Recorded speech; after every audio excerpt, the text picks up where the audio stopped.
Hello, angels, and welcome back. I have missed you all so much. I've missed making videos, but I've been in a book slump, and we're going to talk about all things book slumps today. I can't stand a book slump. I can always feel it going on. So basically, I'm going to be talking about what my book slumps look like, what causes them, like what I do to get out of them, and yeah, kind of what happens in between, and specifically about what happened this time, and yeah, all of the above, because there were some extenuating circumstances, I feel like. So the first thing that happens is that I get too much of a good thing. I read banger after banger after banger, and like the bar will be here, and with every like consistent 5-star read after that, the bar is being raised for like I don't know if it's just like what I'm willing to accept out of a book or like what's gonna keep me in. I guess I just get harder to please as time goes on. That is definitely what happened. But I read The Bell Jar, Boy Parts, Circle, Babel, Educated. Like I was eating it up. So I was having like a lot of really great reading experiences, and a lot of the books that I was reading like at the same time as each other were kind of in conversation with one another. So I was having really like compelling reading experiences essentially. So it wasn't just that the books were good, but I was just having a good time with them, and my pace was like increasing. So I usually read, or lately I've been averaging like 10 books a month. This year in March I read 13, and then in April I read 6. So that's what happened there. But then I decided to quit my job and go on a little trip and like have a guest come over here. I just had like a 2-week vacation essentially. And then I came back and kind of had to like redesign my schedule and like what my life was gonna look like. So I haven't like been able to find as much time to read. The other thing, so that was the confluence of events that just really came together to soil my plans. I was already in a book slump when all this started. Like when I quit my job, I was already in a book slump. Knew I was gonna be going on trips. And so I was like, oh my gosh, let's vlog getting out of a book slump. That'll be fun, right? I don't know what it is about vlogging. It feels to me like it's never done. Like I don't know when to stop it. And then like, the chunk of time will pass that I have been consistently recording, and I will not have concluded what the vlog would be. It just doesn't work for me, or I'll forget, and especially like I didn't really have a routine down to go ahead and be like travel vlogging. That's a lot. And especially, hello Salem, especially when I'm at home, I really like to be spending time with the people I'm with. And not spending that time vlogging. So maybe one day I'll get there where I can do both, but not yet. I have not mastered the vlogging yet. So like trying to get out of a book slump was already hard enough, and then vlogging it at the same time was not working. So I read all of those books, I think in April. I think I finished all those books in April. And then I read Pet, that I loved, but it was a very different reading experience. It took me a while to get into it, and I don't know if it was because I didn't really know what it was about. I didn't have like a ton of investment in it. Like I kind of just picked it because I thought the color was pretty and it seemed like a cool concept. And I did end up really enjoying it, but it was harder for me to like be keeping it up. And I also read Lilith, and I had a very similar experience with it. I didn't know a lot of the original like stories that this retelling was based off of. And so it was interesting because I was hearing these stories, a lot of these stories for the first time, but I don't know what it's based on to compare it. So I just had a very different experience than what my experience has typically been with retellings. So I was losing steam when I was reading those 2 books. And I was trying to push through, which did not work. I also had a few DNFs, which I don't do often. Sometimes, like if something gets logged in my Goodreads, like I'll usually try to preview a book for a little bit. But if it gets logged in my Goodreads, I'm pretty committed. Like I really don't like to have a lot of books in that currently reading tab that I'm not intending to ever finish.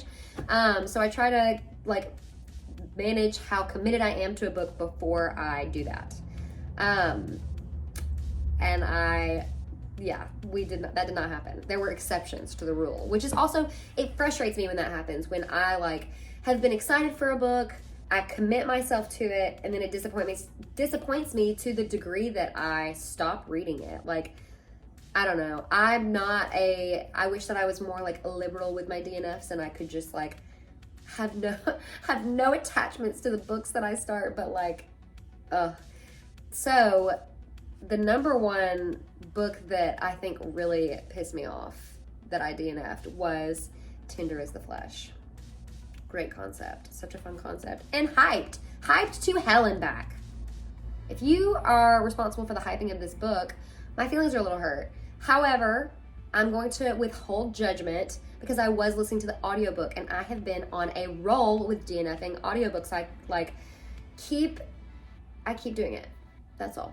I keep getting disappointed and I keep having to DNF audiobooks. So, and that was like mainly what I had planned on reading on my trip. So for my flights and stuff, I was going to be listening to audiobooks, playing my solitaire, you know. Tender as the Flesh massively disappointed me. Before I read Tender as the Flesh, I tried to listen to Lessons from the Crematory by Caitlin Doughty, which, I don't know, I might have listened to like an hour of that one, but I just realized it wasn't the book I wanted it to be. I'm really interested in like the death industry. Like, I don't know, that episode of Midnight Gospel where they're talking about the death industry and how much of it is like fully fabricated for money and how much of it doesn't like have to happen, you know? I thought that was what this book was gonna touch on. And it didn't. That is not what it was. It was kind of like this woman's personal experiences working in a crematory. And I also thought that it was going to be from the perspective of someone who had like medical background, like an academic background in studying these things. And she came to it from a totally different angle, which is totally okay. And I'm sure also a very interesting book, but it just wasn't what I was looking for. And I was disappointed because the title led me to believe it was something entirely different. Then I listened to what I finally settled on. After all of this trouble, I finally settled on the Jeff Davis 8 audiobook by Fergus Mason that is on Spotify. It was very short, but I was very frustrated with this book. I did not feel like it was respectful to the victims, and I don't consume a lot of true crime that does that. Like most of the true crime that I consume, I'm careful to follow people that are respectful to victims. But I had already downloaded this for my flight, so I was like, I might as well finish it. I think it was only 3 hours, so whatever. But it made me entirely not trust the author and their findings at all. And also this audiobook was just like spoken really quickly without a lot of inflection, which like obviously you can adjust the speed, but like, I don't know. I just did not enjoy that book. And to catch me at a time where I was like, okay, I finally committed to an audiobook to listen to on these flights, whatever. And it's that. I was just really pissed about that book. I'm watering down my feelings about it so as to be, you know, not annoying, but it was tough.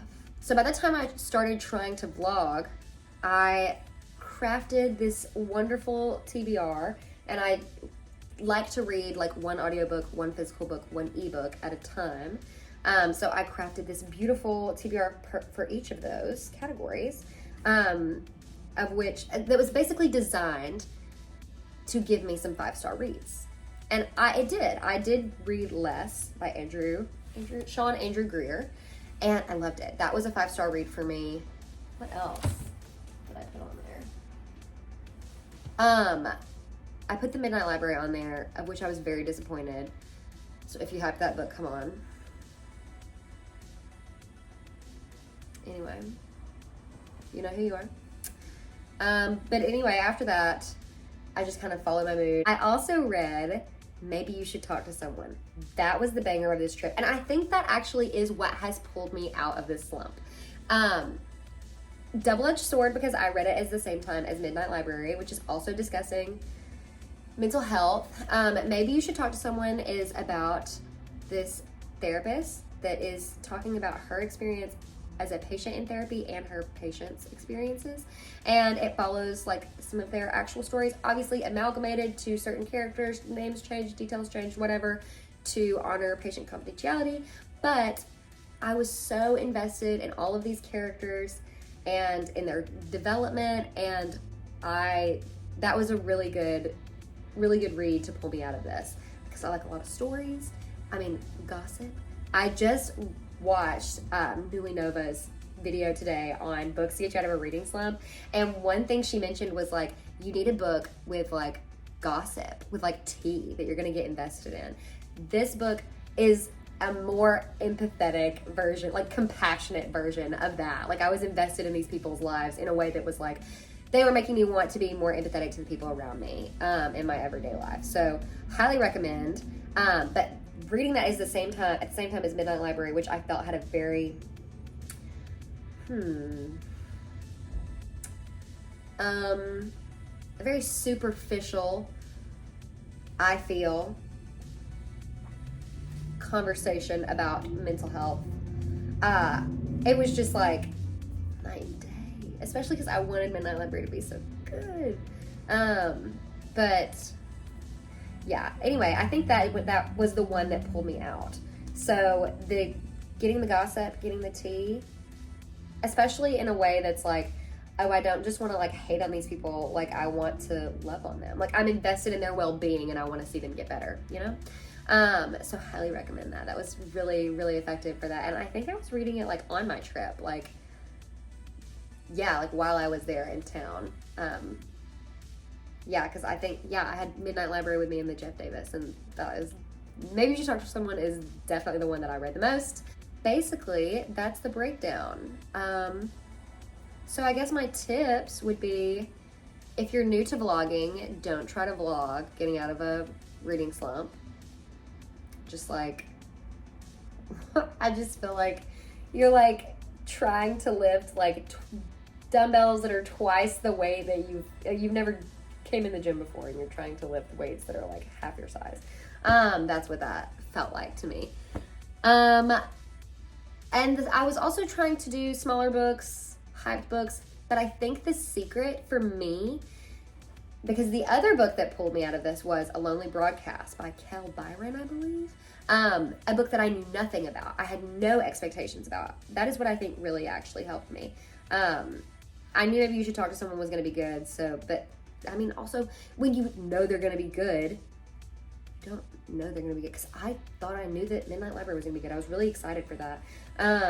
So I think maybe going into books that you have like, that seem up your alley, but like you really don't have a lot of expectations about, we'll see. I also haven't finished A Lonely Broadcast, so the polls are still out on that one. Who knows how that's going to shake out. But yeah, that's where I've been. That's what I've been up to. I'm excited to be back. Like, I've got a lot more video ideas. There's one that I've been stewing on for a while that I feel like I'm starting to get ready to make. Like, I'm starting to, all the ingredients are ripening, if you will. So I'm super excited about that. But yeah, thank you for watching. It's been such a pleasure to make these videos. I'm so glad to be back. And yeah, thanks for sticking around.